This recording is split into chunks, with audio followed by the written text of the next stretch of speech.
Bonsoir à tous. J'espère que vous êtes bien contents d'être ici pour Bistro Brain ce soir. Donc, je vous souhaite la bienvenue à cet événement de biodiversité de Bistro Brain. Ça fait beaucoup de B quand même à dire pour une phrase. Donc, je me présente, je suis Gabrielle, je vais être votre animatrice ce soir. Il y a beaucoup de monde, wow! Par applaudissement, qui ici, c'est la première fois qu'il vient à Bistro Brain? All right! Qui, au contraire, sont des habitués, des fidèles de Bistro Brain? All right. Ben, mais les OG, les real. Donc, on espère que vous allez aimer, que ceux que c'est les premières fois que vous êtes là, que vous allez revenir. Puis merci encore à toutes les personnes qui viennent d'événement en événement. On est vraiment contents de vous voir. Par applaudissement, qui a hâte de regarder les présentations? Non, vous n'avez pas assez hâte. Qui a hâte de regarder les présentations?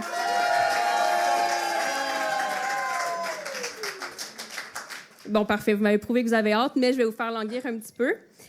Parce qu'en fait, j'aimerais ça vous présenter ce qu'est Bistro Brain et son écosystème, vu que, justement, il y a beaucoup de monde qui sont nouveaux ici.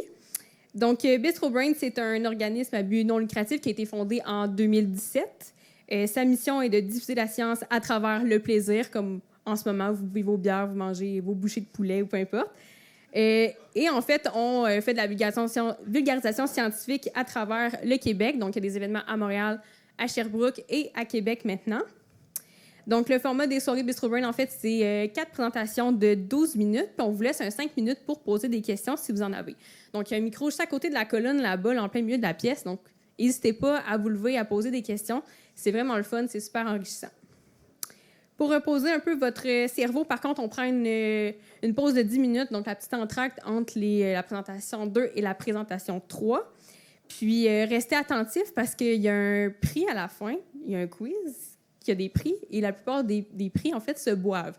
J'en connais personnellement en avant qui aiment ça boire, qui ont très soif. Donc, si jamais... Ah oui, puis on a des nouveaux prix aussi ce soir. On a des accessoires aussi dans les prix, là. Fait que si ça vous intéresse, soyez attentifs. De la merch du CSBQ. Donc, d'ailleurs, j'aimerais remercier notre collaborateur de ce soir, le CSBQ, le Centre de la science de la biodiversité du Québec, ainsi que notre commanditaire, le Fonds de recherche du Québec. Donc, merci à eux, sans quoi cet événement ne serait pas possible ce soir. Puis, c'est pas mal, ça fait le tour. On serait rendu, en fait, à la première présentation. Donc, je vais attendre que le PowerPoint se change avant de vous présenter la première personne qui va briser la glace avec ce grand public ce soir.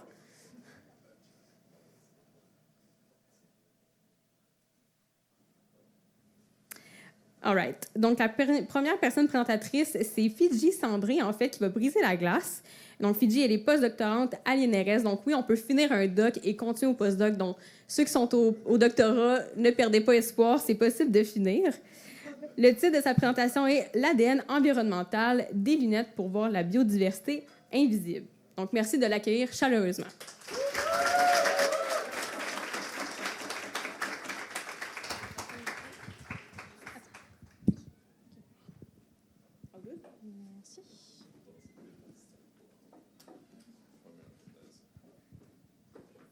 Et bonsoir tout le monde.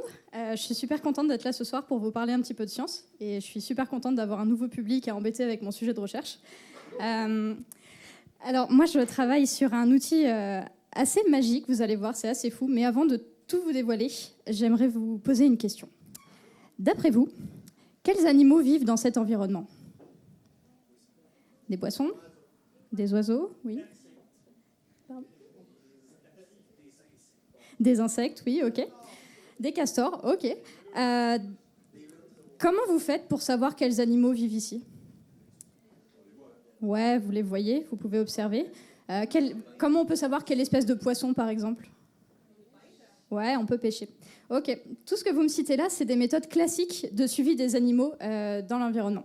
Donc les scientifiques, quand ils veulent savoir quelles espèces sont présentes, ils vont faire ces méthodes-là. Donc de l'observation classique, des indices biologiques. Donc c'est des techniques qui consistent à prendre un petit peu de sol ou de sédiments et de compter tous les animaux différents qu'il y a à l'intérieur. Ou des méthodes un petit peu plus envahissantes, comme de la capture. Ça passe par des pièges ou de la pêche. Sauf que ces méthodes-là présentent plusieurs limites. On va peut-être pas tout voir, il y a des animaux qui sont timides.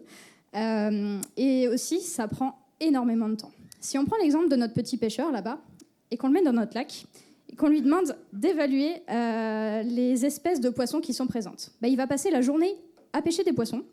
Ensuite, il va falloir les identifier formellement, donc ça demande quand même quelques connaissances. Et ensuite, il faut espérer que les poissons qu'on a pêchés sont représentatifs de la population du lac. Et après, faut recommencer tout ça autant de fois qu'il y a de lacs à évaluer. Au Canada, par exemple, on estime à environ 2 millions le nombre de lacs. Donc ça prendrait 5 475 9 mois et 22 jours, soit à peu près la durée d'un doctorat. C'est long. Donc ça serait bien quand même si on avait un outil un petit peu plus efficace quand même. Si on avait un outil qui nous permettait de scanner en une seule fois tous les animaux qu'il y a dans l'environnement. Vous me voyez venir ? C'est ça mon outil magique. Est-ce que vous connaissez l'ADN environnemental ? Alors l'ADN environnemental, c'est le matériel génétique qui est libéré par les organismes dans l'environnement. On part du principe que chacun des organismes dans l'environnement a un ADN qui lui est propre. Et chacun de ces organismes va répandre son ADN dans l'environnement. Donc ils vont perdre des poils, des plumes, des écailles, des excréments, etc. Ils vont laisser les traces génétiques de leur passage.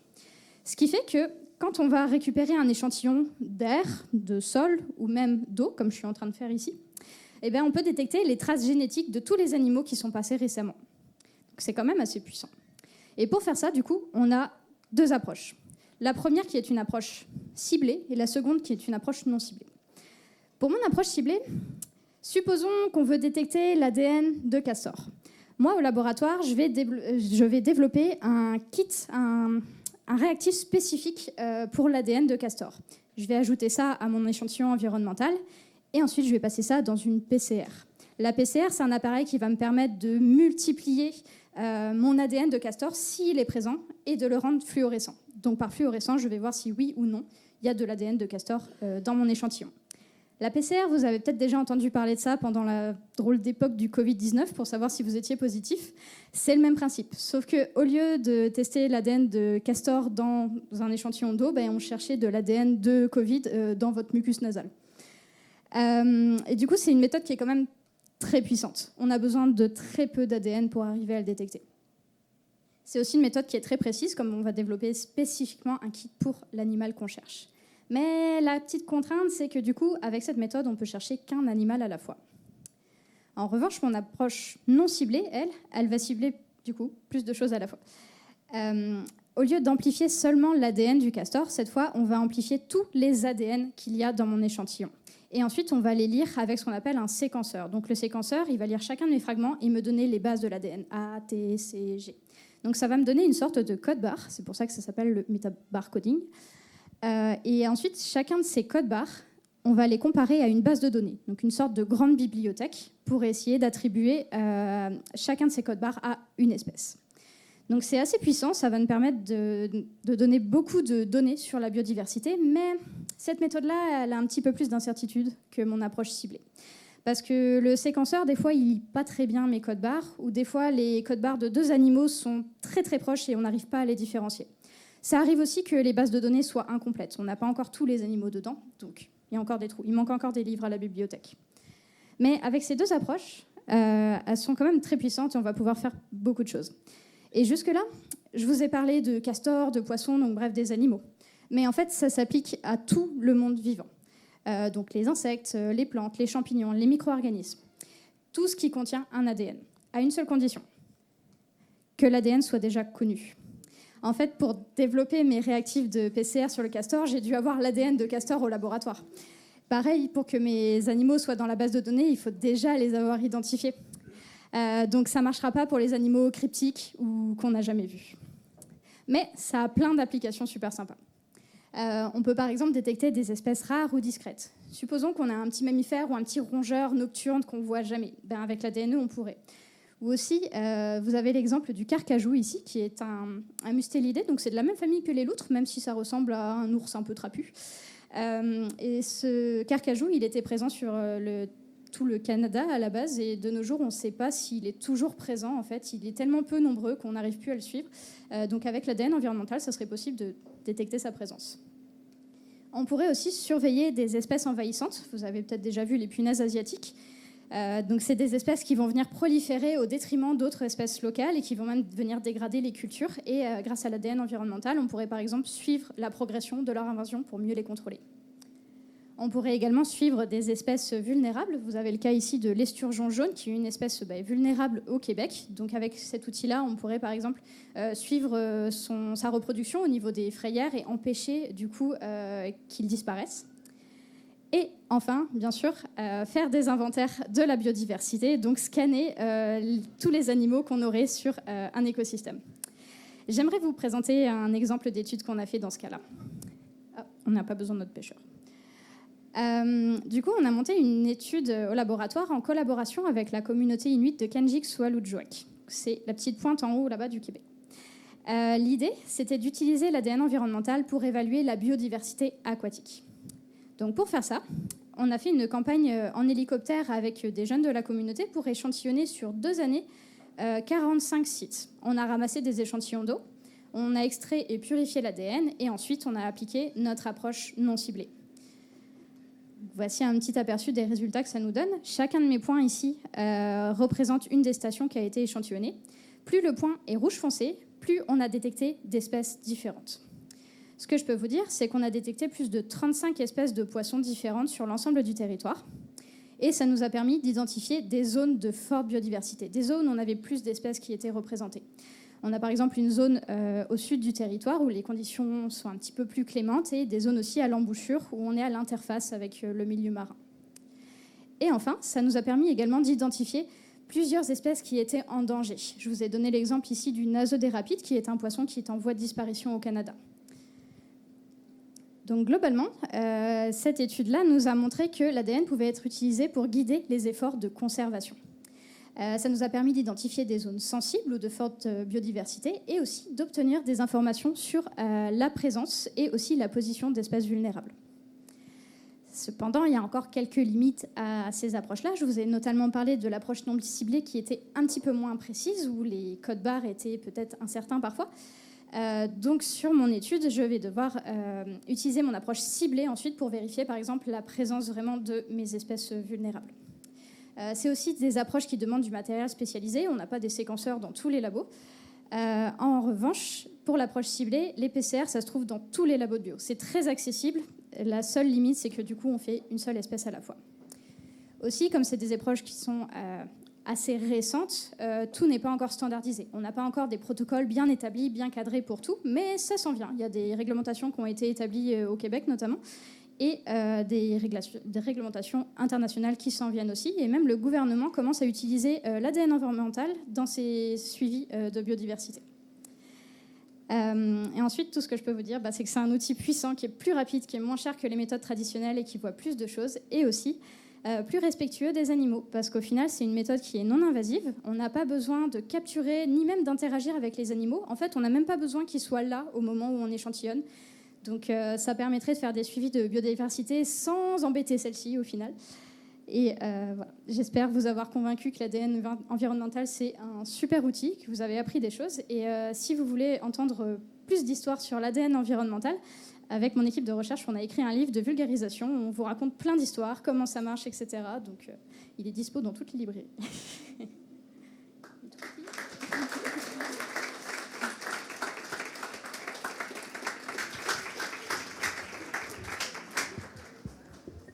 Merci beaucoup, Fidji. Est-ce qu'on aurait des questions dans la salle? Juste aller au micro, s'il vous plaît, qu'on puisse vous entendre.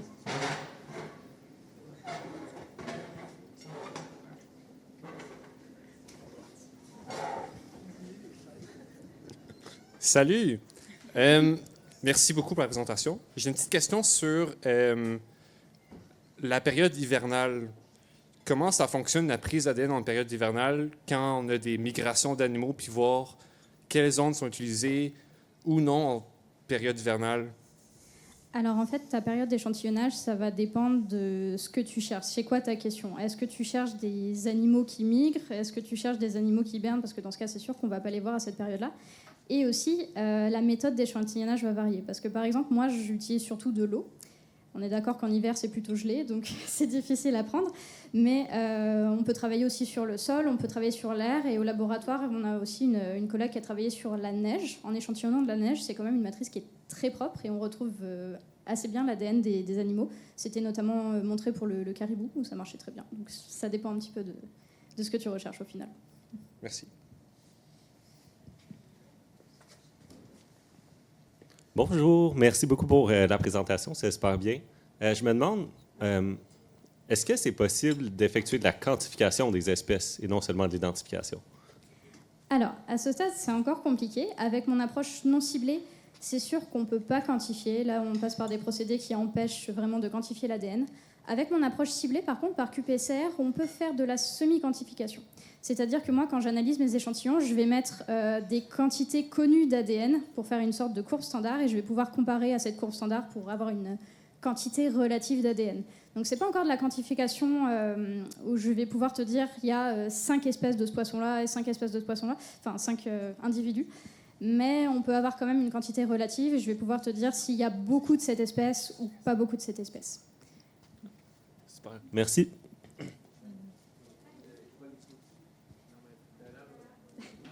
Il faut marcher pour aller au micro. Bonjour. Je voulais savoir combien de temps que l'ADN dans l'environnement peut rester genre avant de se dégrader. Mettons, il y a une migration de caribou. Combien de temps après tu pourrais échantillonner la neige puis encore savoir qu'il y a eu des caribous qui sont passés là? Alors, ça va dépendre énormément des conditions environnementales. L'ADN peut se dégrader au soleil, avec les rayons UV notamment, et avec la chaleur aussi. Donc, si vous échantillonnez en plein été, dans une eau stagnante, en plein soleil, c'est sûr que l'ADN, il va se dégrader plus rapidement. Et ça va dépendre aussi si on travaille dans de l'eau stagnante, donc dans un lac, par exemple, où l'ADN va pouvoir rester longtemps sédimenté, ou dans de l'eau courante, où l'ADN, une fois qu'il est produit, il va dériver avec le courant. Donc on estime entre quelques jours à quelques mois, ça dépend si ton ADN il va venir se cacher dans des sédiments ou pas. Ça dépend vraiment des conditions.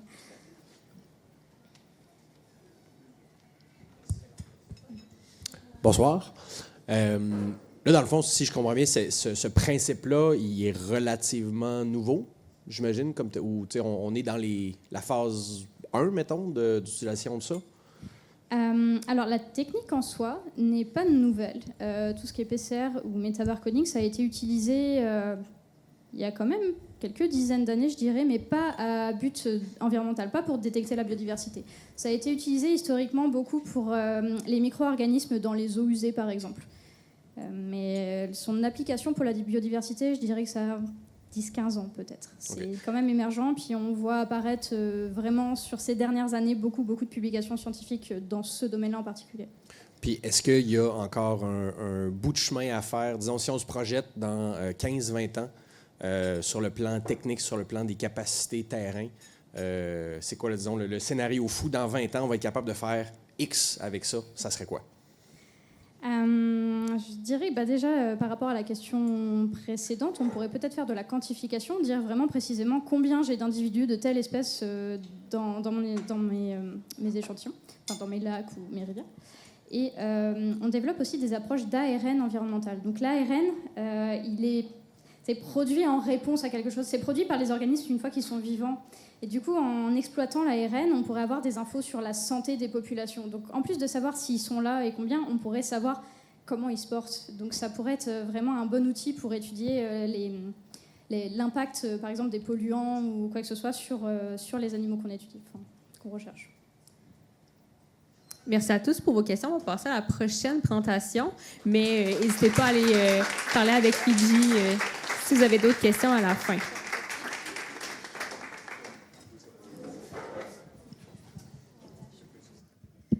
Alors, je pense qu'on peut dire que la prochaine personne présentatrice va être se spécialise dans les milieux humides. Donc, je suis très contente de vous présenter Audrey Thériault, qui est à l'Université Laval à la maîtrise en biologie végétale. Le titre de sa présentation est « Le sol peut aussi déménager ». Donc, on espère qu'il ne déménage pas juste le 1er juillet, comme nous. Mais en tout cas, j'ai bien hâte d'en savoir plus. Donc, je vous souhaite une bonne présentation.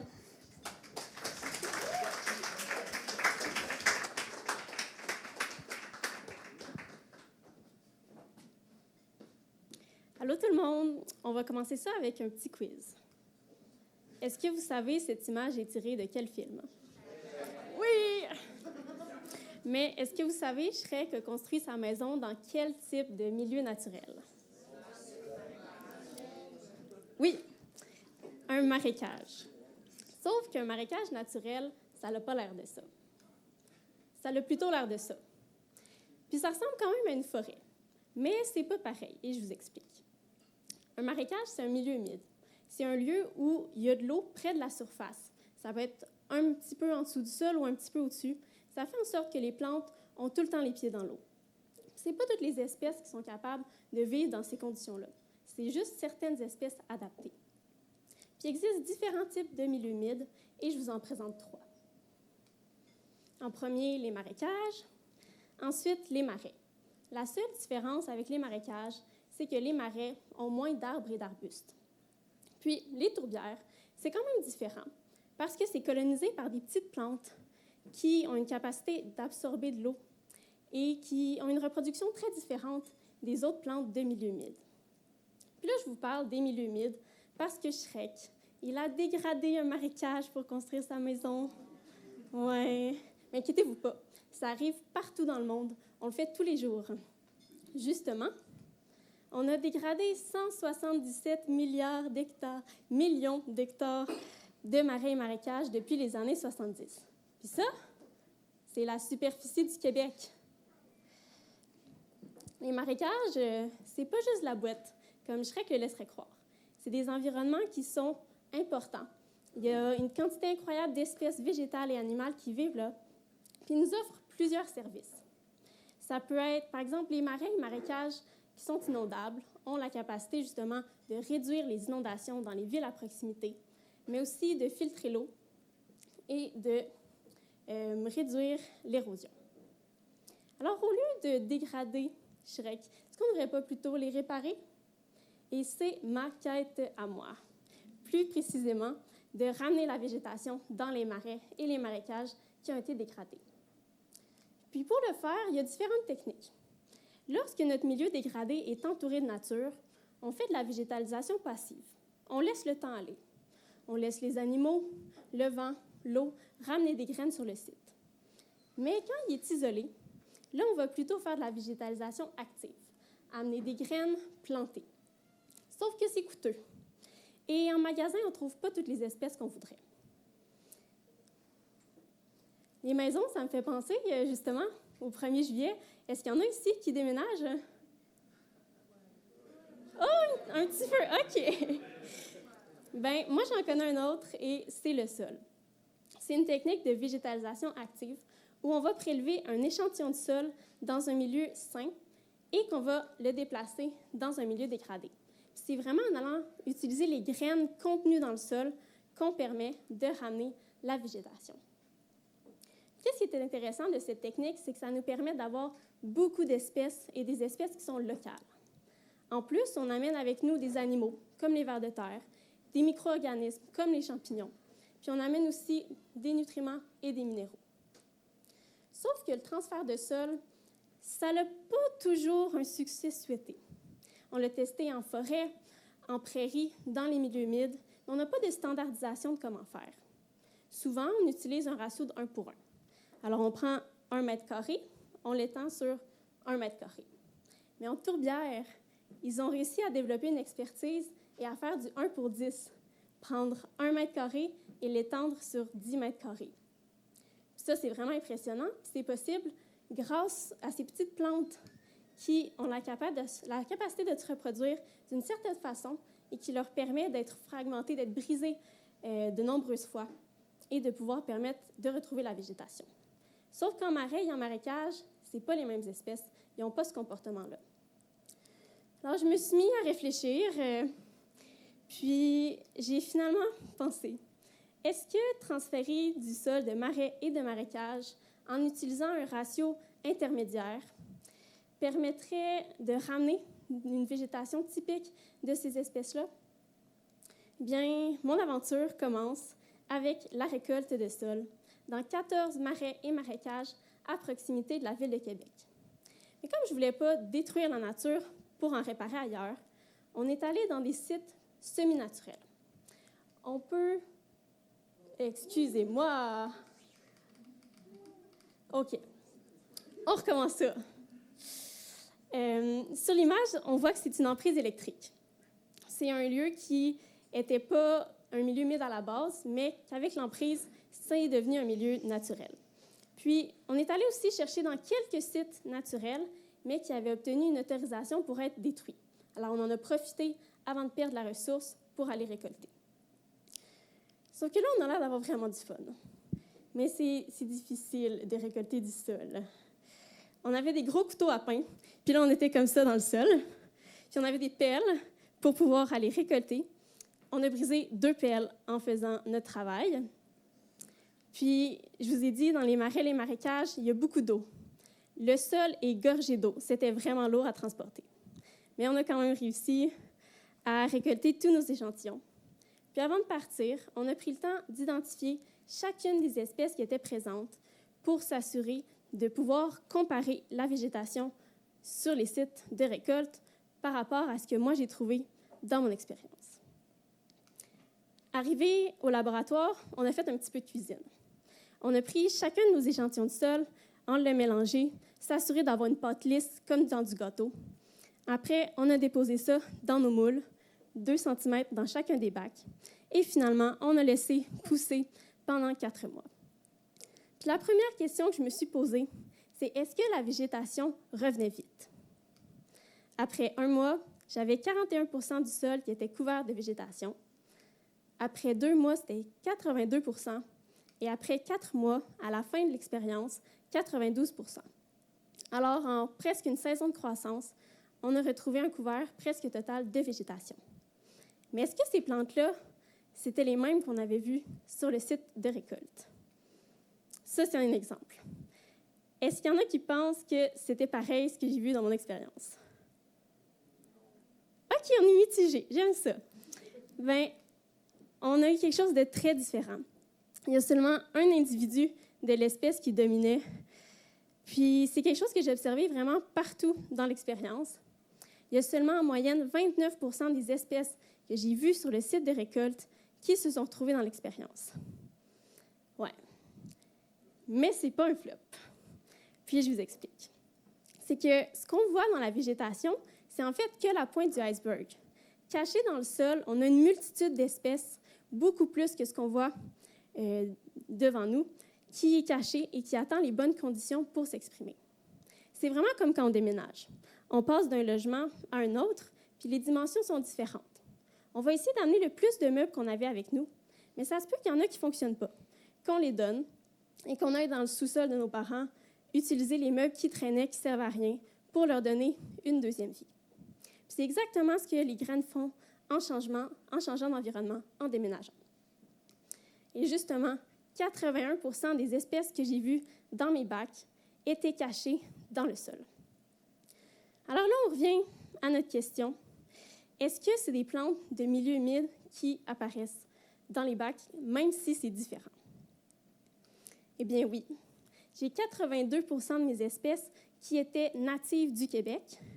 J'en avais 58 % qui étaient typiques des milieux humides, mais surtout, les espèces qui prenaient le plus de place dans mes bacs étaient des espèces typiques de milieux humides. Alors là, ça, c'est satisfaisant. Puis on a eu vraiment une belle surprise aussi. Les carex, c'est des plantes qui... On peut en voir une ici, en fait, le petit fouet comme ça. C'est une plante qui peut avoir de la difficulté à revenir dans les projets de végétalisation, mais elle semble avoir du succès pour le transfert de sol. Elle a été vraiment l'espèce la plus dominante partout dans les expériences. Puis, on a eu par contre une mauvaise surprise. Il n'y a rien de parfait dans la vie.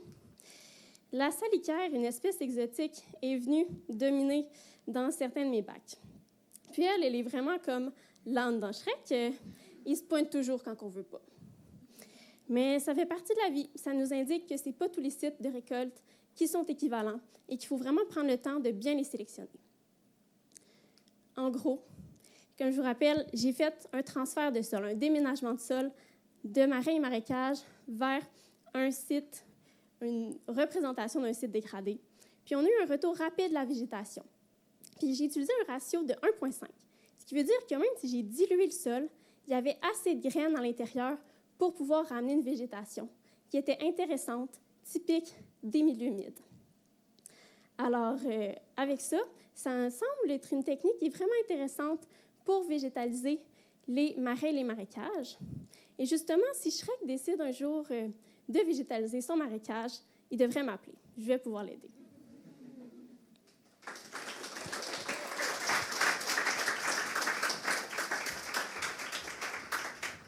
Merci beaucoup, Audrey, pour ta présentation. C'était hyper intéressant. Donc, ce que je comprends, c'est que déménager du sol, c'est du chest, bras puis de jambes.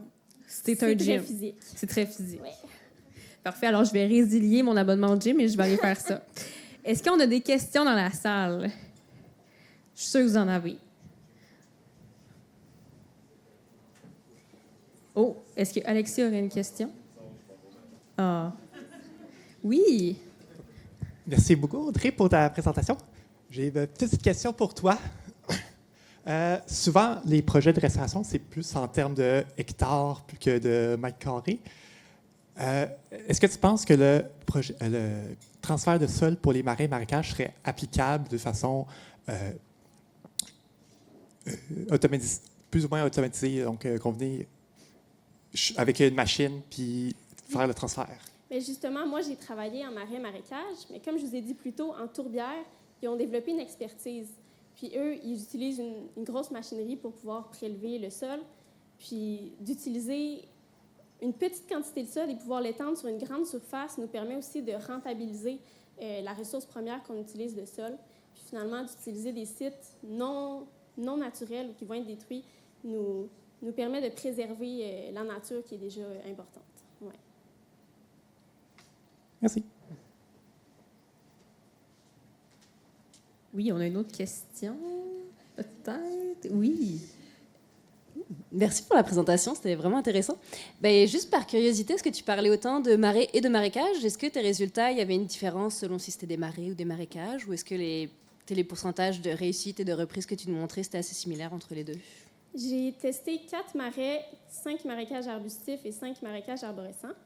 Puis, le succès de transfert était de 34 pour les marais, de 38 pour les marécages arbustifs et de 16 seulement pour les marécages arborescents. Puis, ça, c'est parce que les arbres et les arbustes n'ont pas repoussé. C'est des espèces qui prennent du temps à s'installer. Puis, mon expérience, elle a duré 4 mois. Alors, on n'a pas pu voir ces espèces-là. Mais peu importe le type de milieu humide qu'on prélevait, on se retrouvait à avoir une belle végétation typique quand même. Alors, c'est ça qui est intéressant aussi. Oui, bonjour. Merci beaucoup pour cette chouette présentation. Je me demandais, tu sais, quand tu fais le transfert de sol pour la revégétalisation, c'est quoi la distance maximale que tu vas choisir entre... Tu sais, j'imagine que tu ne peux pas non plus transporter des sols d'est en ouest. J'imagine qu'il faut avoir une cohérence en termes d'espèces aussi pour ces sols-là. Absolument. On essaie de prendre un site de récolte le plus près possible du site dégradé pour justement conserver les adaptations locales de la végétation. Puis, j'avais un autre point que je voulais dire avec ça. Oui, c'est ça. On veut s'assurer d'aller récolter le plus près possible, mais ça reste que le sol, vu qu'il y a une banque, il va s'exprimer différemment dans un nouvel environnement.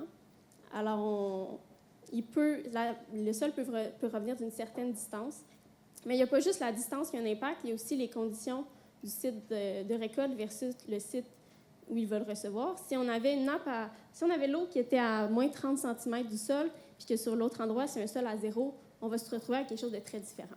Fait que la distance est un élément considéré, mais après ça, il y a le paysage autour aussi. Est-ce qu'on a une dernière question avant la pause, une petite rapide? Excuse-moi. Allô, merci pour la présentation.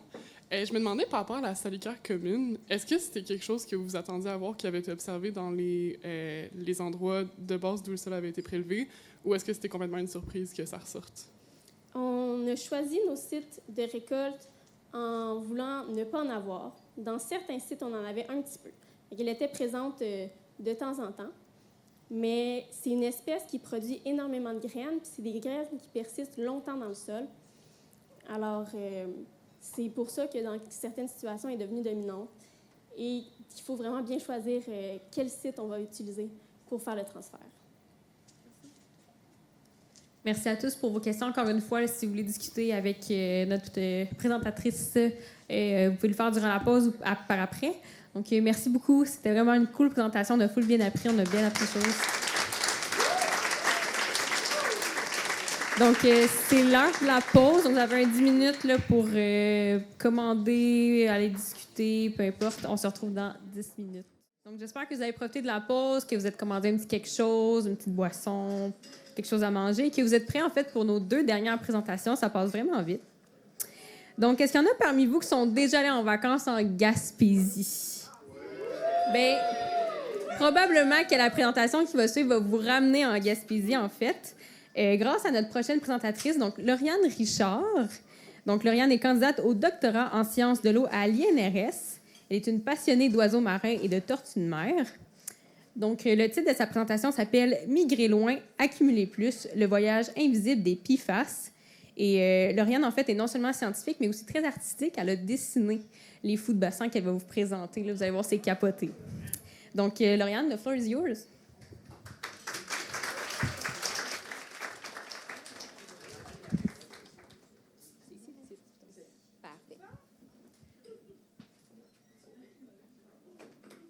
OK. Allô tout le monde, j'espère que vous allez bien. Merci d'être là aujourd'hui. Petite question de curiosité comme ça. Qui est déjà parti ou qui a déjà pensé à partir en vacances dans le sud pendant l'hiver parce qu'il était un peu tanné du froid? En levant la main. Ouais, quand même une bonne partie des gens. Puis je peux vous comprendre parce que l'hiver, ça peut être le fun 1 mois ou 2 pour profiter de Noël puis aller faire du ski.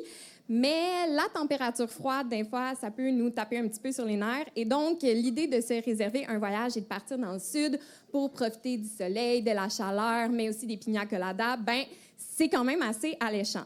Mais est-ce que vous saviez que les humains, on n'est pas les seuls à faire ça et qu'il y a vraiment plusieurs espèces d'animaux qui font exactement la même chose, mais sans la portion piña colada, par contre. C'est pas bon pour eux. Mais les animaux, il y en a qui parcourent de très longues distances à chaque année pour se rendre dans le sud pour échapper aux températures froides de notre hiver québécois. Et un exemple que vous avez peut-être déjà remarqué, ce sont les oiseaux, avec par exemple les V de bernache qu'on peut voir dans le ciel en automne et au printemps, ou même juste le fait que vous entendez moins d'oiseaux chanter pendant l'hiver. C'est parce que les oiseaux, il y en a beaucoup qui migrent dans le sud pour avoir des températures un petit peu plus optimales pour eux. Puis un exemple de ces oiseaux-là, c'est les fous de bassin. Donc là, il y en a plusieurs qui sont déjà allés en Gaspésie. C'est super. Donc vous devez connaître mes oiseaux qui sont sur l'île Bonaventure qui se situe à Percé. Et donc, les fous de bassin, eux autres, ils ne restent pas sur l'île Bonaventure toute l'année. Eux, ils vont à partir à peu près de la fin avril pour construire leur nid, pour après ça pondre leur œuf autour du mois de mai. Et ensuite, de juin jusqu'à la fin septembre, ils vont s'occuper de leurs petits poussins jusqu'à ce qu'ils quittent le nid et volent de ses propres ailes. Et après ça, après avoir élevé un enfant de sa naissance à son début de la vie adulte, les parents ont vraiment besoin de vacances, en fait. Alors, ils partent dans le sud pour l'hiver. Et un peu comme nous, comme quand on va en voyage, les oiseaux, dans leur voyage, ils vont tester plusieurs types de nourriture, donc des nouveaux poissons qu'ils vont trouver sur leur chemin. Ils vont aussi visiter de nouveaux endroits. Mais le seul problème avec ça, c'est que la nourriture et les endroits, ils sont contaminés, un peu comme partout dans l'environnement. Donc, ça peut être autant des contaminants qu'on retrouve chez nous, ici au Québec, mais ça peut aussi être des contaminants qui sont totalement différents. Et ça peut avoir un effet vraiment négatif sur nos oiseaux. Puis un exemple de ces contaminants-là, qu'on retrouve dans notre environnement, autant ici que partout dans le monde, c'est les substances per- et polyfluoroalkylées. Puis là, j'utiliserai plus jamais ce mot-là pendant la soirée. On va l'appeler les PFAS. C'est un petit peu plus simple. Donc, les PFAS, c'est un groupe de composés chimiques qui sont produits depuis les années 1950 et qui sont utilisés dans une gamme de produits de la vie quotidienne, comme par exemple les emballages alimentaires, les cosmétiques, les vêtements imperméables et toutes sortes d'autres. Pensez même à votre sac de popcorn que vous ouvrez le soir en écoutant un film. Le petit plastique qui est à l'intérieur, c'est rempli de PFAS. Désolée de vous l'apprendre. Donc, malheureusement, ben, même nous, on consomme beaucoup de contaminants. Puis avec cette grande utilisation-là, ben, ça fait en sorte que les PFAS, ça se retrouve vraiment partout dans notre environnement. Mais ça ne veut pas dire qu'ils se retrouvent de façon égale dans l'environnement. Et donc, on peut avoir vraiment des différences par rapport à où est-ce qu'on se situe dans le monde. Et donc, ben, nous, par rapport à ça, on s'est posé la question, est-ce que l'aire d'hivernage des fous de bassin va influencer leur exposition aux PFAS? Puis quand je parle d'aire d'hivernage, ben, c'est vraiment l'endroit où est-ce que les fous vont passer l'hiver. Et donc, ben, pour faire ça, je vais vous passer au travers de mon étude. Donc, la première étape, ben, ça va être d'équiper nos fous. Puis qu'est-ce que je veux dire par là? Ben, c'est que moi, je passe une bonne partie de mon été à essayer d'attraper des oiseaux. Et quand je les attrape, ben, j'installe un petit bidule aux pattes qu'on appelle un appareil de géolocalisation. Puis là, pour être sûr que tout le monde est sur la même longueur d'onde, qu'est-ce que ça veut dire géolocalisation? Eh bien, géo, c'est pour la Terre et localisation, c'est vraiment endroit précis. Donc, c'est des appareils qui nous permettent d'avoir un endroit précis sur la Terre. Et donc, une fois que ces petits bidules-là sont installés, nous, on en utilise 2 types qui sont juste ici. Le premier, on les appelle des GLS. C'est des appareils qui sont pas super précis parce qu'ils utilisent l'exposition au soleil pour estimer la position de notre oiseau sur la Terre. Parce que là, j'espère l'apprendre à personne ce soir, mais la Terre est ronde. Donc, on n'a pas la même exposition au soleil à la même heure, dépendamment de où est-ce qu'on se trouve sur la planète. Et donc, ben, quand je vous dis que c'est plus précis, c'est comme si je vous disais que ce soir, je suis ici, plus ou moins Montréal, mettons. Ça fait quand même une grosse différence, mais c'est des appareils qui ne sont pas super coûteux. On les utilise depuis plusieurs années. Donc, ça nous permet quand même d'avoir une belle tendance de savoir où est-ce que nos oiseaux ont été. Et une nouvelle technologie qu'on est en train de développer, c'est les GPS. Vous allez me dire, oui, mais les GPS, je l'utilise dans mon auto tout le temps. Oui, sauf que ça, c'est des plus gros appareils. Et nous, ce qu'on veut faire, c'est les rentrer dans des tout petits bidules qui ne vont pas affecter la capacité de vol de nos oiseaux. Mais les GPS, ce qui est vraiment génial, c'est que ben, ça donne la position exacte de nos oiseaux. Donc, on est beaucoup plus précis à ce niveau-là. Et donc, ben, une fois qu'on a équipé nos oiseaux avec un ou l'autre de ces appareils-là, eh bien, il est prêt à prendre son envol et partir pour ses vacances dans le sud. Et donc, nous, notre travail se poursuit à l'été suivant où est-ce qu'on va aller récolter nos données. Et donc, pour ce faire, on va recapturer les mêmes oiseaux, enlever le petit bidule à leurs pattes et ensuite, on va aller prendre une prise de sang dans leur aile parce que ben, c'est dans le sang qu'on va pouvoir mesurer la concentration de contaminants qui se trouvent dans nos oiseaux et qui auraient accumulé pendant l'hiver où est-ce qu'ils ont été en vacances. Et donc, ben, la dernière étape, c'est d'analyser les données. Et là, ici, ce que je vous montre, ben, c'est un exemple de carte de migration qu'on obtient en prenant toutes les données de nos appareils de géolocalisation. Et là, ben, c'est l'exemple de notre seul GPS sur 9 qui a fonctionné, vous montrant que c'est vraiment une nouvelle technologie qui n'est pas super performante pour l'instant, mais on peut vraiment voir le déplacement de notre oiseau avec les points plus jaunes et mauves qui montrent les mois de septembre et mai, donc vraiment quand notre oiseau est parti de la colonie et quand il est revenu, et toutes les autres qui montrent l'ère d'hivernage. Mais bon, c'est le seul qui a fonctionné. Par contre, ben, c'est la première migration au monde qui n'a jamais été enregistrée par un GPS chez les fous de bassin. Donc, c'est quand même vraiment cool. Ça nous montre qu'il y a du potentiel pour cette nouvelle technologie-là. Et ensuite, ben, qu'est-ce que nous, on fait? C'est qu'on veut regarder les endroits qui nous intéressent. Donc, où est-ce qu'il y a la plus grande concentration de points? Donc, le premier que vous avez sûrement reconnu, ben, c'est le golfe du Saint-Laurent. Donc, c'est où est-ce qu'il y a l'île Bonaventure, donc où est-ce qu'il y a nos fous de bassin pendant l'été. Et bien, l'aire qui nous intéresse, c'est vraiment cette zone-ci, où est-ce que nos oiseaux sont partis en vacances, et on veut aller voir si cette zone-là aurait pu influencer nos oiseaux. Et donc, ce qu'on fait, là, tous les points que vous voyez, c'est tous les oiseaux qu'on avait équipés d'un appareil de géolocalisation. Et ces points-là, ça représente l'aire moyen où ils ont passé leur hiver. Et chacun de ces points-là, bien, ça nous donne 2 mesures. Ça nous donne la longitude, donc la position sur un gradient ouest-est, et ça nous donne aussi la latitude, donc la position sur le gradient nord-sud. Et nous, ce qui nous intéresse ici, c'est vraiment la latitude, donc de savoir jusqu'où notre oiseau a été passer ses vacances. Et donc, bien, après ça, quand on met la latitude, comme vous pouvez voir à l'horizontale, en relation avec la concentration de PFAS, donc de contaminants qu'on a retrouvés dans le sang de nos oiseaux, qui est à la verticale, eh bien, on peut voir qu'il y a une petite tendance à ce que la concentration diminue quand nos oiseaux restent plus au nord. Et donc, là, sur le graphique, c'est peut-être pas clair, fait qu'on va aller voir ça sur la carte.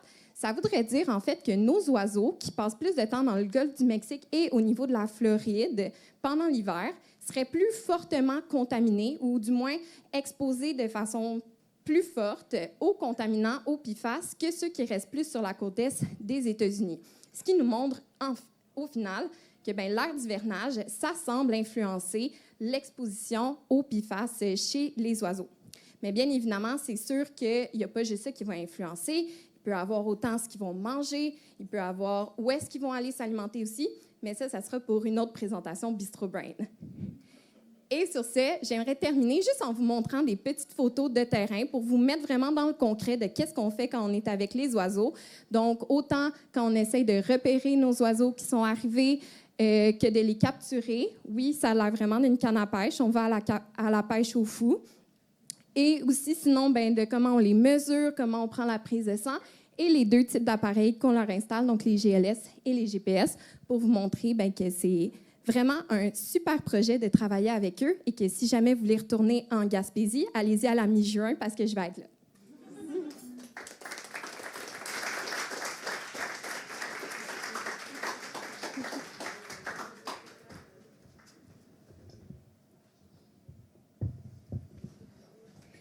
Merci beaucoup, c'était full intéressant. C'est moi qui t'ai accompagnée, mais j'ai appris plus de choses encore, donc je suis vraiment contente. Est-ce qu'on a des questions? Oui, vous pouvez y aller. Allô, merci pour la présentation. En voyant que c'était dans le golfe du Mexique qu'il y avait beaucoup plus de fous de bassin qui revenaient avec plus de PFAS, je me demande pourquoi. Est-ce que c'est parce que c'est un golfe, que ça brasse moins, qu'il y a le Mississippi qui draine beaucoup de PFAS? Est-ce que c'est juste parce qu'on en utilise moins chez nous? C'est vraiment une bonne question. En plus, j'ai déjà des slides préparés là-dessus. J'aurais dû mettre des bonus slides. Mais en gros, il y a plusieurs raisons, en fait, puis hypothèses. Une des premières, c'est que une source principale de PFAS dans l'environnement, c'est tout ce qui est par rapport aux mousses anti-incendie. Puis ça, on en retrouve beaucoup aux aéroports, aux sites militaires, parce qu'ils en utilisent beaucoup à ces endroits-là. Et autour du golfe du Mexique, il n'y a pas juste des sites militaires, mais il y a aussi des sites de département de la Défense. Puis il y a déjà des études qui ont montré que ces sites-là vont produire 100 fois plus de contaminants, notamment des PFAS, que les autres sites militaires ou même les grandes villes des États-Unis. Donc, il y a ça qui pourrait être un premier facteur, puisque ça se rejette directement dans l'environnement. Il y a aussi le Mississippi, vu qu'il part vraiment du nord des États-Unis, descend et se déverse dans le golfe du Mexique. Donc, ça prend vraiment tous les contaminants de toutes les villes par lesquelles il passe et ça les déverse là.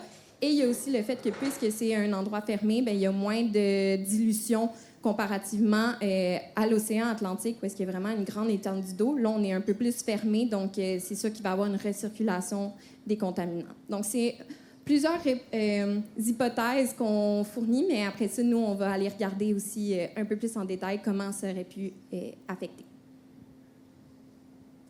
Est-ce qu'on aurait d'autres questions? On a encore le temps.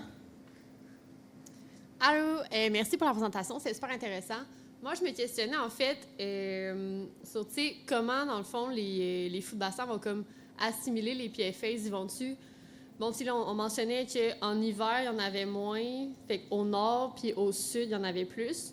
Mais est-ce qu'ils vont comme les rejeter pendant l'hiver ou ils vont comme les accumuler dans leur corps? C'est une bonne question encore. Dans le fond, la principale source d'absorption des PFAS chez les oiseaux, c'est vraiment la diète. Donc, ça va être ce qu'ils vont manger. Puis là, peu importe où est-ce qu'ils vont se trouver, c'est tout le temps ça qui va affecter le plus. Là, après ça, quand ils vont être à l'hiver et qu'ils vont revenir de migration, la migration, c'est quand même une grosse dépense énergétique. Fait que ce que ça fait, c'est que, vu que nos oiseaux dépensent beaucoup d'énergie, toutes les réserves qu'ils ont accumulées pendant l'hiver, justement, de la nourriture qui sont prises au niveau du Mexique, Floride, ces réserves-là vont être utilisées, puis il va y avoir une recirculation des contaminants, en fait, dans le corps, ce qui va faire en sorte que nos oiseaux vont devenir plus concentrés, si je veux dire, vu qu'ils perdent de la masse musculaire puis de la masse lipidique aussi, donc du gras. Donc, ça va comme faire une recirculation. Puis c'est comme ça qu'on est capable de dire que ça vient plus de l'hiver que de l'été, en fait. Intéressant. Est-ce qu'on aurait une dernière question? On aurait le temps pour une dernière. Sinon, moi, j'en aurais une. Si quelqu'un a une question, allez-y. Ouais, OK, c'est bon. J'ai une deuxième question. Est-ce que les effets d'épiphases chez les fous de bassin sont connus? Est-ce que la question est venue parce qu'on avait observé un effet d'épiphases chez eux? Il y a des effets qui ont été observés chez les fous de bassin en tant que tels, pas encore. C'est moi qui travaille là-dessus en ce moment.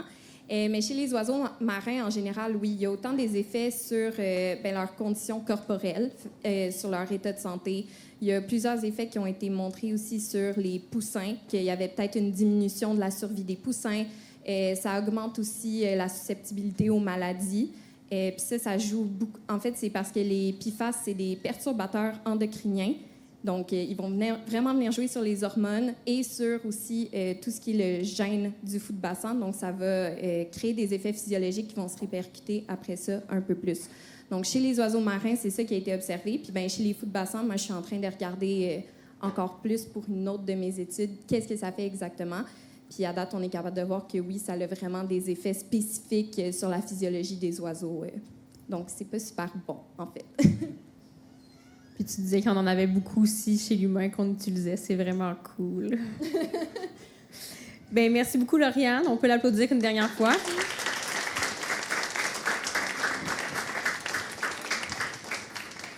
Donc, on va être rendu à la dernière présentation de la soirée. Déjà, ça passe super vite.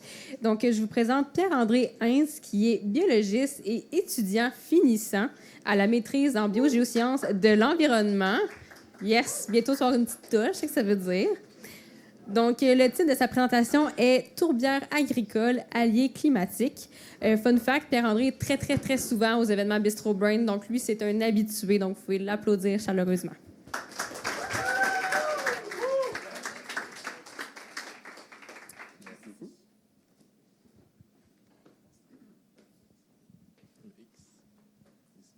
Est-ce qu'il va y avoir une trappe? Salut tout le monde, j'espère que vous allez bien. Donc, sans plus tarder, saviez-vous que les milieux humides occupent 13% de la superficie du Canada? Donc, quoi? Ben maintenant, tu le sais. Donc, au courant de ma présentation, moi, je vais parler d'un milieu humide en particulier, soit les tourbières. Et moi, quand je préparais ma présentation, en fait, c'est mon bon ami Alexis qui me dit « Hey, PA, il faudrait vraiment que tu rendes ça drôle, humoristique, agréable, pour que tout le monde puisse mieux apprécier ta présentation, parce que les tourbières, c'est pas très drôle à la base. » Fait que là, je me suis dit, ben pourquoi pas aussi parler de Shrek, un peu comme Audrey. C'est arrangé avec les gars des vues. Mais c'est le candidat idéal parce que tout le monde connaît Shrek, puis aussi il vit dans un milieu humide. Mais bon, pour le bien exercice, on sait que Shrek vit maintenant dans un marécage, mais on va faire comme s'il vivait dans une tourbière. C'est plus cool comme ça. Avant de me lancer dans les définitions puis tout, je voulais savoir à main levée, est-ce qu'il y en a parmi vous qui se sont déjà promenés dans une tourbière? OK, pas mal. Les gens, oui, OK. Mais pour ceux et celles qui n'ont pas levé la main, petite pause publicitaire. Voici une photo que j'ai prise à la Grande Plaie Bleue. C'est une tourbière qui se situe proche, en fait, à Lévis, donc à 30 minutes d'ici. C'est une tourbière qui est en processus d'être reconnue comme une réserve naturelle. Donc, dans le jargon des aires protégées, c'est le niveau de protection le plus haut qui peut être conféré à une aire protégée. Et c'est super beau, il y a des passerelles, des sentiers puis des tours d'observation. Donc, je vous conseille vraiment d'y aller. C'est pas loin d'ici. Fin de la pause publicitaire. Donc, les tourbières, c'est un milieu humide où c'est accumulé au moins 30 cm de matière organique qu'on appelle la tourbe. Et fait encore très important, qu'est-ce que je veux que vous reteniez, c'est que les tourbières au pays, au Canada, c'est elles qui composent près de 90% de tous les milieux humides. Donc, c'est quasiment un milieu humide, c'est quasiment une définition de tourbière, tellement qu'elles sont abondantes. Et aussi, le lien avec le climat des tourbières, pourquoi je fais ce lien-là? Ben, en fait, les tourbières, c'est des prisons de carbone. En gros, par la photosynthèse, la végétation va capter l'oxyde de carbone, le CO2, dans l'atmosphère, et ils vont vraiment l'enterrer dans le sol. Donc, la végétation vivante va pousser tranquillement par-dessus l'autre, et elle va s'accumuler au fil des années. Donc, les tourbières, elles existent depuis des centaines, voire des milliers d'années, un peu partout sur la planète, et elles auraient contribué même au refroidissement du climat. Donc, elles sont vraiment nos alliés climatiques. C'est pourquoi c'est important de les conserver. Puis le lien avec le dragon, c'est facile. Les dragons, ils aiment ça, accumuler les pièces d'or. Donc, c'est pour ça que j'ai fait le parallèle.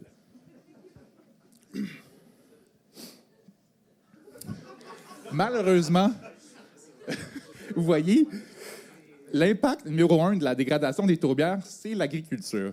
Puis là, je vois des gens qui mangent. On a besoin de manger à tous les jours si on veut vivre. Mais c'est pourquoi c'est important de trouver des solutions pour atténuer les impacts des activités agricoles. Comment est-ce que l'agriculture peut nuire aux tourbières puis à l'environnement? Bien, en fait, c'est le processus de transformation de la tourbière en terre agricole. En gros, l'agriculteur, il doit la drainer puis il doit faire du labour de sol. Donc, en la drainant, il creuse le sol pour faire évacuer l'eau. Puis après ça, ils vont brasser, mélanger la surface pour pouvoir l'ensemencer par la suite. Fait que là, on vient modifier vraiment le milieu, on enlève l'eau et on retire la végétation. Puisque les tourbières, c'est un milieu humide, donc il y a de l'eau, maintenant il n'y en a plus. On dit aussi que les tourbières, je viens de le dire dans la définition, mais c'est vraiment un lieu où s'accumule beaucoup de matière organique. Mais là, vu qu'on n'a plus d'eau, la matière qui est accumulée est exposée à l'oxygène. Et là, ça fait en sorte que la matière va se décomposer de plus en plus, ce qui va relâcher beaucoup de gaz à effet de serre, dont le dioxyde de carbone, le CO2. Donc, on a trois gaz à effet de serre, les GS, qu'il faut retenir. On a le dioxyde de carbone, on a aussi le méthane et l'oxyde nitreux. Donc, le méthane, c'est aussi un gaz à base de carbone qui est faite par la décomposition de la matière organique, mais lorsqu'il y a de l'eau, donc en condition normale d'une tourbière. L'oxyde nitreux, lui, c'est un gaz à base d'azote, puis qui est aussi produit par des bactéries. Puis je ne vais pas trop entrer dans les réactions chimiques, c'est un peu compliqué de ça. Un gaz à effet de serre, en gros, on sait tous c'est quoi, ça contribue au réchauffement du climat de la planète.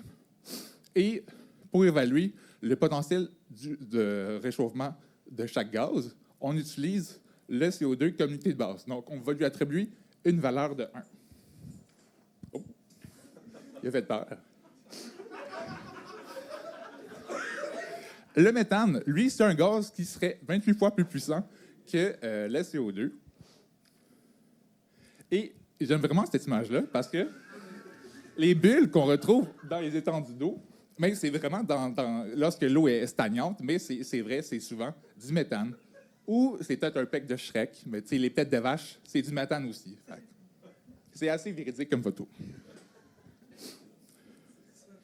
Pour l'oxyde nitreux, c'est le gaz en fait le plus dommageable en termes de réchauffement climatique parce que, vous voyez, il est 265 fois plus puissant que le CO2. Et surtout qu'il est produit en plus grande quantité dans les champs agricoles. Pourquoi? Parce qu'on met de l'engrais azoté. Donc, il y a plus d'azote sur les champs. Il se fait modifier par les bactéries et il est relâché sous forme d'oxyde nitreux. J'ai demandé à ChatGPT de faire 265 Shrek, mais il est protégé par des droits d'auteur, donc malheureusement, ça n'est pas ressorti. Puis imaginez la chaleur de 265 Shrek, c'est pas mal intense. Donc, pourquoi je me suis intéressé à ça? Mais en fait, c'est vraiment dans le cadre de mon essai. L'île de Rochefort, c'est une sommité mondiale dans la restauration des tourbières. Et elle me proposait de, justement, réaliser mon essai de maîtrise sur une tourbière située à la baie, que vous voyez là, au Saguenay. Donc, c'est là que je me suis promené il y a 2 ans. J'ai fait des échantillons de tourbe et vous allez voir. Donc, mon étude, c'était vraiment à la base de voir quels sont les impacts des activités agricoles. Parce qu'au niveau scientifique, on ne s'est pas intéressé à ce sujet-là et on connaît encore moins des méthodes de restauration. Donc, ma directrice, Lynn, c'est une sommité pour la restauration des tourbières qui ont été extraites. Donc, la tourbe a été enlevée des tourbières. Mais pour les activités agricoles, c'est un peu différent, vu qu'on fait juste la transformer, puis on la cultive en surface. Donc, on ne sait pas trop comment rétablir le statut de tourbière à ces milieux-là. Donc, ça, c'est juste une petite photo de moi qui creusait. Puis, oh! Shrek est toujours là. Donc, mon site d'études, en premier lieu, on s'était dit, mais on va diviser mon site d'études en 4 régions. On va prendre une section qui est considérée comme agricole intensive, donc un champ de maïs. On a aussi pris une section qui était cultivée, mais pour du foin, pour le pâturage, donc celle-ci à droite. On a aussi pris un échantillon dans un endroit qui était cultivé il y a 10 ans, mais qui a été laissé en abandon, et aussi dans un endroit qui est relativement naturel. Donc, la photo à droite. Donc, tout ça, c'était pour faire des comparatifs entre eux au niveau chimique et physique. Ça, c'est une petite photo de moi qui préparait mes échantillons pour les analyses chimiques, soit la conductivité électrique et le pH. Et ça, c'est juste une photo que je voulais vous montrer. C'est que j'ai pris mes échantillons de tourbe, je les ai brûlés, broyés, puis je vais présenter la différence entre la particule, mettons la tourbe, la section agricole intensive, puis ça, c'était la tourbière boisée qui était naturelle. Donc, on a une différence dans la taille des particules de la tourbe. Donc, l'effet des activités agricoles se voit même dans la structure de la tourbe. Ici, je voulais juste vous remettre un peu en lien avec les perturbations de mon site d'études. Donc, on sait que la tourbière de Bacotteville, là où j'ai fait mon essai, est soumise à l'agriculture depuis près d'une centaine d'années et que, initialement, elle a été exploitée aussi. Donc, elle a été exploitée dans les années 30 et plus récemment, le ministère du Transport s'est dit pourquoi pas faire une autoroute en plein milieu de la tourbière. Les gens de la région vont aimer ça. Donc, ça, c'est une photo de 1946 qui a été prise à la tourbière de Bacotteville. Et, dans le fond, c'est des canaux de drainage, mais aussi, c'est des endroits où on fait le prélèvement de la tourbe. Donc, ça pourrait ressembler à ça. Ce n'est pas des tranchées de guerre, comme Shrek. C'est vraiment là où ils prélevaient la tourbe. Et la tourbe, en fait, elle a plusieurs usages. Donc, elle peut être utilisée comme substrat de croissance, surtout en culture en serre. Donc, c'est vraiment utilisé comme ça, ou sinon comme engrais. Puis, ça peut ressembler à ça. Dans le temps, dans les années 1940, en fait, on coupait la tourbe avec des couteaux et on les empilait, on les laissait sécher, puis après ça, on les prélevait. Un peu comme les couches d'oignons de Shrek. Puis maintenant, en fait, quand on prélève la tourbe, c'est plutôt avec des aspirateurs. En gros, je ne vais pas vous parler trop de mes résultats, mais c'est pour vous dire que j'ai trouvé des différences significatives au niveau chimique et physique. Donc, le milieu qui était naturel, il y a plus de matière organique, il y a plus d'eau, et la tourbe est moins compactée, plus poreuse. Et la zone agricole, elle, est moins acide, puis il y a plus d'éléments nutritifs, donc la conductivité électrique est plus élevée. Tout ça pour ça, en fait, c'est qu'on a besoin de ces informations-là si on veut établir des mesures de restauration concrètes et qui fonctionnent. Donc, on a besoin d'avoir plus de données pour pouvoir restaurer éventuellement les tourbières qui sont soumises aux activités agricoles. Un peu comme si on voulait restaurer la maison de Shrek qui a été détruite par les sorcières, en Shrek 3. Désolé. Donc, mot de la fin, les tourbières, ce sont vraiment des alliés climatiques. L'agriculture, c'est le perturbateur numéro 1 des tourbières. Et il faut plus d'études pour développer des méthodes de restauration des tourbières.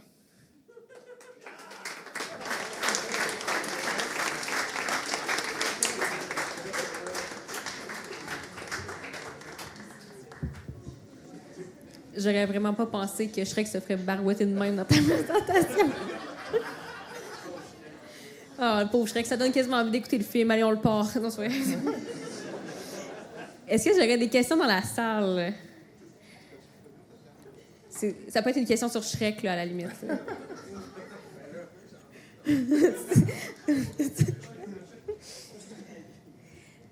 Pas de questions?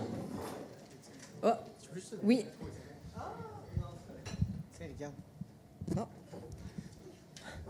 OK! Oui, ben dans le fond, c'était plus général. Tu sais, t'as beaucoup eu Shrek. Je me demandais, c'était-tu plus l'idée de départ de comme « Ah, OK, je vais plugger Shrek », puis à la fin, t'étais comme « Ah, merde, faut continuer de le plugger », ou c'était comme l'idée de comme « Je vais le vulgariser de même », puis après ça, tu voyais juste des idées d'oignons, de guerre, de tout? Oui, un peu. Oui, c'est l'idée d'Alexis, en fait, qui me dit « Ah, ben, plus possible, mettre des jokes, mettre des références. OK, je t'en veux, j'en en mettre là, de Shrek. » Puis pour vrai, c'était le candidat idéal, parce que l'oignon et tout, la tranchée de guerre, c'était parfait. Puis j'ai une vraie question aussi. Donc, parle-nous de tes résultats. T'as pas eu le temps, mais ça ressemblait à quoi, tout ça? En gros, tu sais, c'est pas... tu sais, idéalement, c'est qu'on veut développer des techniques de restauration, des méthodes de restauration, mais on n'a pas de données sur c'est quoi une tourbière qui a été affectée par les activités agricoles. Donc, en gros, on veut caractériser au niveau chimique et physique. Pourquoi? Mais parce que ça peut changer les orientations de restauration. Donc, je ne suis pas allé dans le détail parce que c'est quand même une technique, mais dans les tourbières, il y a 2 types de tourbières. On a les tourbières minérotrophes, qu'on appelle les FEN, et les tourbières ombrotrophes. Donc, c'est 2 milieux qui ont un régime hydrologique différent. Donc, il y a un milieu qui est plus acide et qui a moins d'éléments nutritifs que l'autre. Donc, selon les composantes chimiques qu'on retrouve actuellement, c'est, mettons, là, la tourbière était moins acide, puis il y avait beaucoup d'éléments nutritifs, mais il faudrait la restaurer en prévision de restaurer un FEN, donc une tourbière minérotrophe. Donc, ça change un peu les orientations de restauration. Donc, si la tourbière était plus acide, qu'il y avait moins d'éléments nutritifs, on dirait, ben non, on va faire une tourbière ombrotrophe, un bug. Donc, c'est plus comme ça que ça peut aider les méthodes de restauration. Cool, merci. On aurait le temps pour une autre question. Allô, je me demandais, ça serait quoi l'idéal du... Mettons, y a-t-il un objectif de pourcentage de surface agricole qu'on devrait restaurer dans les prochaines années? Est-ce qu'il y a comme un objectif de restauration à suivre pour, entre autres, les changements climatiques? Ça, c'est une bonne question, puis je ne me suis pas vraiment penché là-dessus. Mais sur le cas de la tourbière de Bacotteville, qu'est-ce que j'ai pu observer, c'est que elle a été drainée dans les années 30, puis peut-être vous l'avez vu sur les photos, là, mais comme les lignes perpendiculaires, c'est encore les canaux de drainage. Donc, en ce moment, elle est encore techniquement drainée, donc elle n'est pas restaurée. Donc, puis elle n'est plus exploitée pour la tourbe, mais en son centre, il n'y a pas de producteurs agricoles qui l'utilisent. Donc, en ce moment, c'est un milieu qui émet des gaz à effet de serre plutôt que dans le capté. Fait qu'on ne connaît pas vraiment, on n'a pas vraiment d'objectif de restaurer des tourbières. Puis aussi, vu que c'est un milieu agricole, on n'a pas de données. Les milieux humides qui ont été perturbés par les activités agricoles ne sont pas non plus répertoriés dans la cartographie actuellement qu'on a. Donc, on a très peu de données. Puis, vu que c'est des terres aussi qui sont utilisées en ce moment, ben, c'est un peu difficile de dire aux producteurs « Ah, arrêtez de cultiver, on veut restaurer les tourbières. » Parfait. Merci. Et merci beaucoup pour la présentation. On peut l'applaudir une dernière fois. Est-ce que tu as une question, Alexis? Ou Ben, c'est plus un commentaire qu'une question. Ben, tu as l'air d'aimer Shrek. Fait que je me demandais si tu restais au karaoké pour chanter All Star. Peut-être. Alors, on vous invite à rester tout le monde pour voir ça. Donc, la soirée tire tranquillement à sa fin. On va bientôt vous mettre le code QR pour participer au quiz et pouvoir gagner, en fait, des consommations ou de la merch. Par contre, j'ai beaucoup de monde à remercier avant qu'on puisse faire ça. Notamment, ben, j'aimerais ça vous remercier à vous, le public. Merci d'avoir été là en grand nombre. C'était super agréable. Vous avez posé plein de questions. C'était super cool.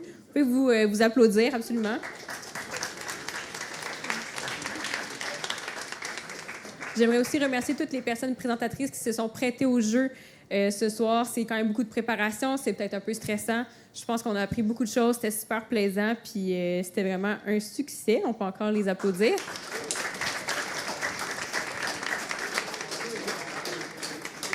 J'aimerais aussi remercier l'équipe de la Ninkasi, donc autant les serveurs au bar ou qui nous servent la nourriture. Et bien sûr, un gros merci à Raphaël, à la technique qui nous aide à déboguer tous nos problèmes.